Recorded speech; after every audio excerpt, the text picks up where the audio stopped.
আমি শিওর দিয়ে বলতে পারি কই মাছের রেসিপিটা এভাবে একবার ট্রাই করলে আপনারা আর অন্য কোনোভাবেই কই মাছ রান্না করবেন না। বাসায় যখন কই মাছ আসবে তখন কিন্তু এভাবেই রান্না করবেন, এত টেস্টি কই মাছটা। তো ভাবলাম আজকের রেসিপিটা আপনাদের সঙ্গে শেয়ার করব। হ্যালো এভরিওয়ান, আসসালামু আলাইকুম। স্বাগত জানাচ্ছি নতুন আরও একটি রেসিপি দেখার জন্য। আজকের রেসিপিতে তৈরি করব কই মাছ ভুনা, আর আজকে একটু ডিফারেন্ট স্টাইলে কই মাছটা ভুনা করব। খেতে এত বেশি মজা ছিল, ভাবলাম আপনাদের সঙ্গে রেসিপিটা শেয়ার করব। তো এই কই মাছের রেসিপিটা তৈরি করার জন্য আমি এখানে 5টা কই মাছ নিয়ে নিয়েছি। মাছগুলোকে খুব ভালোভাবে পরিষ্কার করে ধুয়ে নিয়েছি, আর মাছগুলোকে আমি মাঝখান দিয়ে একটু চিড়ে চিড়ে দিয়েছি। এতে করে মাছের ভিতরে খুব ভালোভাবে মশলা ঢুকে যাবে, আর মাছটা খেতে অনেক বেশি মজা লাগবে। আর মাছের এই সাইডটাতে দেখতে পাচ্ছেন মাথার নিচের অংশটা, এখানে কিন্তু একটা মোটা চামড়া থাকে। এটাকে কিন্তু অবশ্যই ফেলে দিতে হবে, না হয় কিন্তু এটা শক্ত শক্ত থাকে।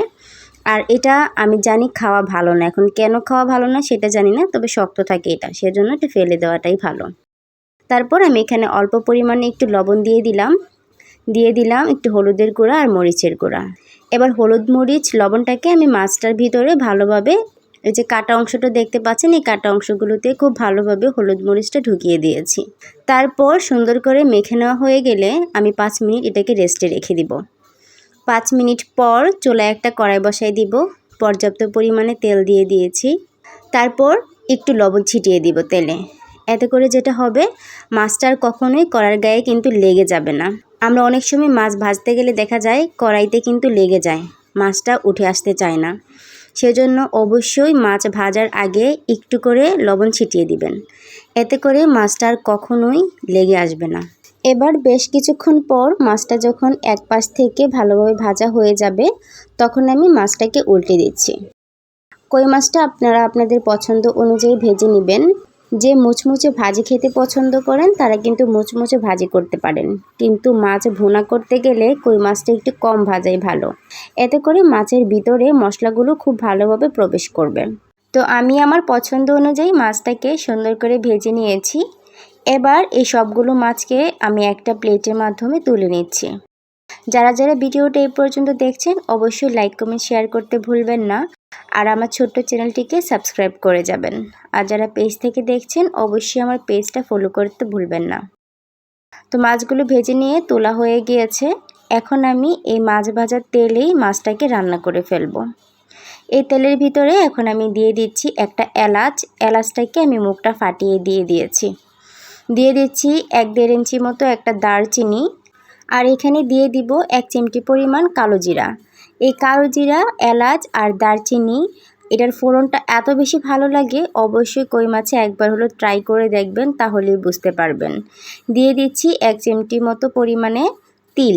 এই তিলটা তো এত সুন্দর ঘ্রাণ আসে, আপনারা যদি এই কই মাছটা এভাবে রান্না না করেন তাহলে কিন্তু এই স্বাদটা কখনোই বুঝতে পারবেন না। তারপর এখানে আমি দিয়ে দিচ্ছি 1/2 কাপ থেকে একটু বেশি পেঁয়াজ কুচি। দেওয়ার পরে আমার কাছে মনে হচ্ছে একটু তেলটা কম লাগছে, সেজন্য এখানে আমি আরও একটু তেল দিয়ে দিলাম। দিয়ে এবারে পেঁয়াজটাকে আমি একটু নরম হওয়া পর্যন্ত ভেজে নিব। এত বেশি লাল লাল করে ভাজবো না, হালকা যখন একটু নরম হয়ে আসবে পেঁয়াজটা, তখনই আমি এখানে মশলা দিয়ে দিচ্ছি 1.5 চা চামচ পরিমাণ রসুন বাটা আর 1/2 চা চামচ পরিমাণ আদা বাটা। এবার আদা রসুনটাকে পেঁয়াজের সঙ্গে খুব ভালোভাবে একটু ভেজে নিব।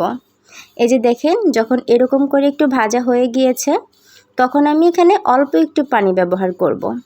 তারপর এখানে দিয়ে দিব হলুদের গুঁড়া আর দিয়ে দিচ্ছি মরিচের গুঁড়া। হলুদের গুঁড়া আমি 1 চা চামচ পরিমাণ দিয়েছি, আর মরিচের গুঁড়া দিচ্ছি 2 চা চামচ পরিমাণ।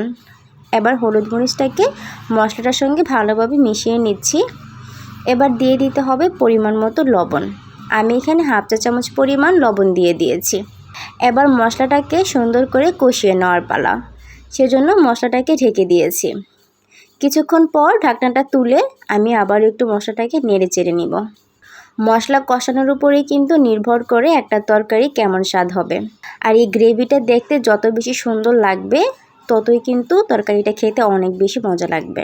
তো কিছুক্ষণ কষিয়ে মশলাটাকে আমি এখানে দিয়ে দিয়েছি কিছু কাঁচামরিচের কুচি। এবার কাঁচামরিচের কুচিটাকেও কিছুক্ষণ কষিয়ে নিয়ে তারপর আমি মাছগুলোকে দিয়ে দিব। মাছগুলোর উপরে আমি মশলাগুলোকে এভাবে করে লাগিয়ে দিচ্ছি। একটু চেপে চেপে দিচ্ছি যেন মাছের চেরা অংশগুলোতে মশলাটা খুব ভালোভাবে ঢুকে যেতে পারে।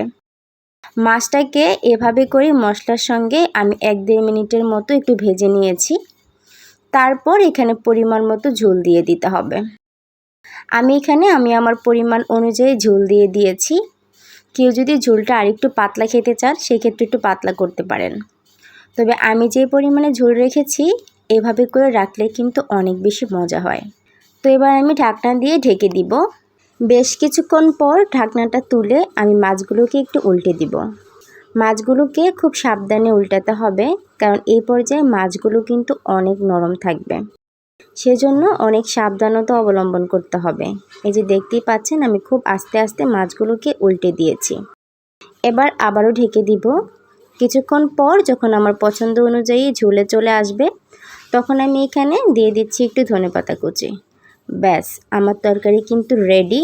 দেখেই বুঝতে পারছেন যে তরকারিটা কত সুন্দর লোভনীয় হয়েছে। এটা খেতে এত বেশি মজা, বাসায় যদি এভাবে একবার ট্রাই না করেন মানে বুঝতেই পারবেন না। এটার স্মেলটা এত বেশি ভালো আসতেছিল, মানে বাসায় একদম মাছে মুখরিত হয়ে গেছিল, এত মজা। তো আশা করছি আমার আজকের রেসিপি আপনাদের কাছে ভালো লেগেছে। যদি রেসিপি ভালো লেগে যায় অবশ্যই লাইক কমেন্ট শেয়ার করতে ভুলবেন না, আর আমার ছোট্ট চ্যানেলটিকে সাবস্ক্রাইব করে দিবেন। তো আজকের মতো এখানেই বিদায় নিচ্ছি। আল্লাহ হাফেজ। আসসালামু আলাইকুম।